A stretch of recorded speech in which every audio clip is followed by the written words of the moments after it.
Инфляция стала проблемой не только в развивающихся странах – в России, Турции, Бразилии, Индии, но и в странах с развитой экономикой – США, ЕС, Великобритании и даже в Японии. В 2022 году рост цен на потребительскую корзину в США составил почти 8% год к году, побив 40-летний рекорд. В Европейском Союзе тот же показатель превысил 6%, что стало абсолютным максимумом. Даже Япония со своей вечной проблемой дефляционной спиралью не стала исключением. Рост цен на потребительские товары в иенах также обновил 40-летний рекорд. Одним из главных драйверов таких изменений стала мягкая монетарная политика мировых центральных банков во время пандемии COVID-19, которая сделала деньги значительно дешевле и доступнее. Глядя на эти показатели, у инвесторов возникает справедливый вопрос: существует ли такой инструмент, который позволит защититься от инфляции? В идеале он должен не только спасать от обесценивания денег, но и приносить сверху доход, обеспечивающий рост капитала во времени. Меня зовут Дмитрий Вотропин, я финансовый аналитик, и в этом эпизоде мы займемся поисками лучшего актива для защиты от инфляции. Начать стоит с ключевого понятия для этой темы, а именно реальная ставка доходности. Реальная ставка – это разница между номинальной ставкой доходности и фактической инфляцией за рассматриваемый период. Например, в 2021 году индекс полной доходности S&P 500 вырос на 28,7%. Потребительская корзина по индексу CPI на территории США выросла примерно на 4,7%. Значит, реальная ставка доходности составила примерно 23% за календарный год. Когда мы говорим о том, что инструмент должен не только защищать нас от инфляции, но и приносить доход сверх этого уровня, мы как раз и имеем в виду увеличение этой самой реальной ставки доходности. Следующий вопрос закономерно касается самой инфляции.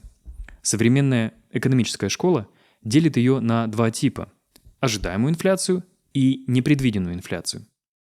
Ожидаемая инфляция, если говорить простым языком, это тот уровень потенциального удорожания, который уже заложен в цены. Если мы понимаем, что гиперинфляция в 100% в месяц будет обесценивать деньги в 2 раза каждые 30 дней, вряд ли кто-то будет согласен на вклад в 6% годовых. Финансовые и реальные рынки будут адаптироваться под этот запредельный уровень ставок, повышая ценник на бирже или на полках магазинов задолго до фактически случившейся инфляции. Из-за того, что ожидаемая инфляция уже заложена в ставки на рынки и цены на активы, она не создает больших проблем инвесторам. Цена любого инвестиционного актива отражает потенциал его доходности в будущем, а эта доходность уже учитывает потенциальную инфляцию. Статистически ожидаемая инфляция сегодня не является качественным индикатором фактически случившейся инфляции завтра. Поэтому на искомую нами реальную ставку доходности влияет именно непредвиденная инфляция. Непредвиденная инфляция часто выступает так называемым инфляционным сюрпризом и может быть как положительной, то есть повышать фактическую инфляцию, так и отрицательной, то есть снижать фактически случившуюся инфляцию. Именно непредвиденная инфляция снижает реальную доходность, которую инвестор получит по результатам вложений. Хорошим примером может стать класс активов с фиксированным доходом. Если инвестор приобретает облигацию с доходностью к погашению в 10% годовых, при ожидаемой средней годовой инфляции в 4%, он должен получить около 6% реальной доходности в год. Однако, если фактически среднегодовая инфляция удвоится и составит 8%, реальная доходность инвестора упадет в 3 раза до 2% годовых. Вывод напрашивается сам собой. Оптимальное решение должно защищать именно от неожиданной инфляции, непредвиденной. В идеале такой инструмент должен еще и приносить доходность сверх этого уровня. Так какие же активы будут максимально сохранены и ликвидны в случае серьезных экономических потрясений? Одним из наиболее популярных активов для защиты от инфляции считается золото. Поскольку по определению инфляция – это повышение общего уровня цен на товары и услуги в экономике, то и золото, как представитель семейства драгоценных металлов, должно подорожать вместе со всем остальным. Благодаря своим уникальным химическим свойствам золото не вступает в реакцию с большинством других соединений, а значит может сохраняться в первозданном виде очень длительное время. Спот-рынок и срочный рынок драгоценных металлов считается довольно ликвидным, а универсальность самого актива позволяет рассчитывать даже на защиту от девальвации национальной валюты. Звучит это все очень неплохо, но стоит обратиться к статистике. За последние 40 лет, которые для удобства и наглядности мы разобьем на 8 пятилеток, индекс потребительской инфляции в долларе США рос со скоростью 2,9% годовых. Динамика цен на золото за тот же период была выше – 4,2% годовых. Однако из 8 упомянутых пятилеток лишь половина завершилась ростом драгоценного металла.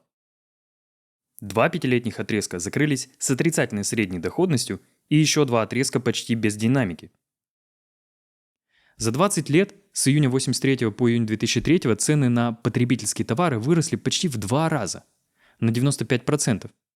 Золото за тот же период потеряло около 17% стоимости. Ипотечный кризис США 2007 года и мировой финансовый кризис 2008 года частично вернули доверие золоту. С 2003 по 2008 год драгоценный металл вырос более чем на 21% годовых. Этим, конечно же, частично компенсировалось отсутствие положительной динамики за прошедшие 25 лет. Но в это же время инфляция была совсем невысокой, всего лишь 2,2% в среднегодовом выражении, что на четверть ниже среднего показателя за последние 40 лет. С 2008 по 2013 год золото продолжило расти со скоростью около 6% в среднегодовом выражении, но вот инфляция замедлилась до 1,6% из-за резкого снижения экономической активности после кризиса. В последующий период, с 2013 по 2018 год, динамика золота угасла до 1% среднегодового прироста, а вот инфляция, наоборот, повысилась до 2% годовых. Что мы имеем в итоге за период с 1983 по 2023? Вложившись в золото, инвестор бы обогнал уровень инфляции примерно на 1,3% годовых. Но основу такой динамики заложил всего один единственный период – с 2003 по 2008 год. Тогда цена золота практически утроилась. За первые 20 лет с 1983 по 2003 год при росте стоимости товаров и услуг почти в 2 раза оценка золота в портфеле инвестора сократилась бы почти на 17%. Это привело бы к падению покупательской способности капитала более чем в 2 раза, на 57%. Более того, в последующие периоды рост золота оказался никак не связан с показателями инфляции. Мы помним о том, что инвестору важна защита именно от непредвиденной инфляции. 2 экономиста, Клод Эрбе и Кэмпбелл Харви, в исследовании, которое называется «Дилемма золота», показали, что за период с 1975 по 2011 год корреляция между уровнем непредвиденной инфляции и ценой золота на рынке не существовало. Единственное наблюдение с положительной взаимосвязью датируется 1980 годом. Это говорит нам о том, что инвестор не в силах защитить свой капитал от непредвиденной инфляции, используя золото. Финансисты часто говорят о том, что акции компании имеют внутреннюю защиту от инфляции. Это означает, что большинство компаний при повышении общего уровня цен и сами могут контролировать ценообразование своей продукции. Если сырье для металлургического комбината выросло в цене, то и продукция завода подорожает, так эффект инфляции нивелируется. В качестве обоснования приводят ту же статистику. За последние 40 лет акции приносили среднегодовой доход значительно выше инфляции в 7 пятилетних периодах из 8. Вложившись в акции в июне 1983 года к июню 2023 года, инвестор бы не только получил доходность выше уровня инфляции, но и увеличил свой капитал примерно в 27 раз. Однако работы многих экономистов за последние 50 лет говорят о противоположном. Динамика акций и инфляции находятся в обратной корреляции. Например, совсем недавнее исследование, проведенное по статистическим данным 21 страны за долгосрочный период с 1900 по 2020 годы, показало, что повышение инфляции приводит к снижению ставки реальной доходности в акциях. Акции, как класс активов, позволяют получить повышенный уровень доходности на длинном горизонте. Эта ставка за последние 40 лет была выше среднего уровня инфляции. Однако прямой взаимосвязи между уровнем инфляции и доходностью широкого рынка акций не существует. Более того, существует обратная взаимосвязь. Доходность рынка акций, как правило, снижается в периоды повышенной инфляции. Это не позволяет нам утверждать, что акции – это хороший способ защититься от инфляции. Хорошим примером может стать период с 1966 по 1982 год, когда реальная доходность акций США оказалась около нуля за целых 17 лет. Еще одно интересное исследование, опубликованное в 2021 году, показало, что лишь акции компаний энергетического сектора, прежде всего добывающих предприятий, а также сами сырьевые товары имеют положительную корреляцию и с общей инфляцией, и с непредвиденной. Но чрезмерная волатильность динамики активов этого сектора нивелирует это преимущество, не позволяя использовать его для эффективной защиты от инфляции. Разброс значений доходности по акциям добывающих предприятий и сырьевым товарам может достигать 20-кратных значений показателя инфляции. Несмотря на положительную корреляцию с уровнем инфляции, более половины их динамики объясняются другими факторами. Если инвестор хочет, защищаясь от инфляции, сохранить и увеличить капитал для будущего потребления, то настолько высокий уровень волатильности актива полностью ее разрушает. Важно также добавить, что в периоды низкой инфляции товарные активы, как правило, приносят отрицательную реальную доходность инвесторам. Причем это касается не только сырьевых товаров, но и сельскохозяйственных. Как мы убедились ранее, периоды высокой инфляции могут достаточно быстро сменяться периодами низкой инфляции. Портфель сырьевых активов может в какой-то момент принести повышенную доходность и покрыть внезапно выросший уровень инфляции. Однако в средней и долгосрочной перспективе он с большей вероятностью принесет инвестору убыток. Кажется, что у денежного рынка не так много шансов стать по-настоящему хорошим решением для защиты от инфляции. Но краткосрочные ставки более адаптивны к возникающей непредвиденной инфляции, чем долгосрочные. Если центральные банки в борьбе за ценовую стабильность начинают повышать свои учетные ставки, то проценты по депозитам и краткосрочным займам тоже начинают расти. Долгосрочные облигации при таком сценарии с большей вероятностью принесут существенные убытки из-за своей высокой чувствительности к уровню ставок. А те, кто инвестировал в краткосрочные займы, смогут более оперативно переложить свои капиталы под более высокий процент и использовать общее повышение ставок в своих интересах. За последние 40 лет трехмесячные казначейские векселя США приносили инвесторам доходность выше уровня инфляции в течение 5 периодов из 8 наблюдаемых.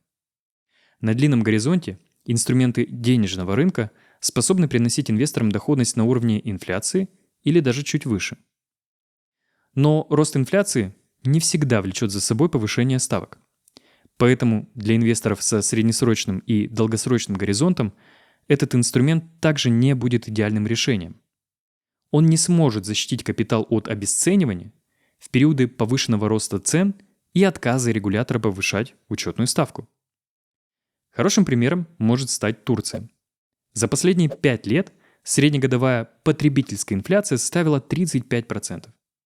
Однако средняя учетная ставка Центрального банка за этот период, взвешенная по времени, составила всего лишь 13,9%. При таком режиме ставки на денежном рынке будут значительно ниже уровня инфляции, поэтому использование такого инструмента для защиты капитала абсолютно непригодно. Одним из наиболее эффективных инструментов для защиты от обесценивания денег могут стать облигации с защитой от инфляции. В США они называются ТИПС, в России это ОФЗ-ИН – облигации федерального займа с индексируемым номиналом. По таким облигациям производится индексация самого номинала, то есть тела займа, на уровень фактически случившейся инфляции с небольшим временным лагом. То есть зафиксированная в месяце Т инфляция будет увеличивать номинал самой облигации в месяце Т+2. Эмитентом по таким облигациям выступает государство, поэтому, как правило, они носят наивысшее кредитное качество на локальном финансовом рынке. Поскольку индексация происходит из расчета реально зафиксированной инфляции, это позволяет инструменту преодолевать непредвиденную инфляцию, правда, с небольшой задержкой. Платой за такой функционал становится невысокая прибыль. Купоны по таким облигациям значительно ниже, чем по обычным облигациям с фиксированным доходом. Последние, как правило, закладывают инфляционную неопределенность в номинальный уровень своих купонных выплат. Если же опасения по поводу потенциального роста цен не оправдались, доходность по обычным облигациям с фиксированной доходностью будет, конечно же, выше. Еще одна особенность, которую стоит упомянуть. Индексируемые облигации смогут стать по-настоящему эффективной защитой от инфляции лишь в том случае, если срок их погашения совпадает с инвестиционным горизонтом. В их ценах также заложено ожидание по инфляции в будущем. Поэтому попытка захеджировать инфляцию на горизонте в 3 года, используя 20-летние ТИПС, с большей вероятностью будет обречена на провал. Итак, что мы имеем в итоге? Инфляция – это повышение уровня стоимости товаров и услуг, которое со временем снижает покупательскую способность капитала. Для измерения покупательской способности инвестору стоит рассчитывать реальную ставку доходности, которая отделяет уровень инфляции от номинального прироста капитала. Инфляция делится на ожидаемую и непредвиденную. Ожидаемая инфляция уже заложена в цены финансовых инструментов и не является проблемой для инвестора. Непредвиденная инфляция – это тот ключевой риск, который снижает реальную оценку капитала при инвестировании. Золото помогло инвесторам заработать больше уровня инфляции лишь в половине из 8 последних пятилетних периодов. Академические исследования показывают, что связь между непредвиденной инфляцией и ценами на этот драгоценный металл отсутствует. Акции, как инвестиционный актив, имеют высокий уровень среднегодовой доходности, покрывающий средний уровень инфляции. Но повышение инфляции все же снижает реальный уровень доходности акций. Существует лишь один сектор акций компаний которого имеют подтвержденную корреляцию с уровнем инфляции – энергетический. Однако, как и в случае с самими энергетическими ресурсами, чрезмерная волатильность данного сектора не позволяет использовать этот актив для защиты от инфляции. К тому же сами ресурсы имеют тенденцию к отрицательной доходности в периоды с низкой инфляцией. Поэтому вряд ли смогут сохранить покупательскую способность капитала на средней и долгосрочном горизонте. Инструменты денежного рынка и депозиты могут позволить инвестору зарабатывать на уровне инфляции. Но реальная ставка доходности, скорее всего, будет близка к нулю. Существует также проблема в расхождении уровня инфляции и ставок на рынке, которая может привести к обесцениванию капитала со временем, как в случае с Турцией. Облигации защиты от инфляции или индексируемые облигации – один из самых эффективных инструментов для защиты капитала. Увеличение номинала на уровень фактически случившегося повышения цен с небольшой задержкой позволяет нивелировать эффект непредвиденной инфляции. Однако инвестор вынужден смириться с низким уровнем купонных выплат и общего сниженного уровня реальной доходности. Идеального решения для борьбы с инфляцией пока не существует. Все описанные инструменты имеют свои сильные и слабые стороны, как и в случае с другими рисками. Наилучшим вариантом станет диверсификация. Она позволит снизить риск инфляции и при этом оставит уровень реальной ставки доходности эффективным. Эпизод подготовил Дмитрий Ваторопин. Если он показался вам полезным, поделитесь им с хорошим человеком. Разумных вам инвестиций.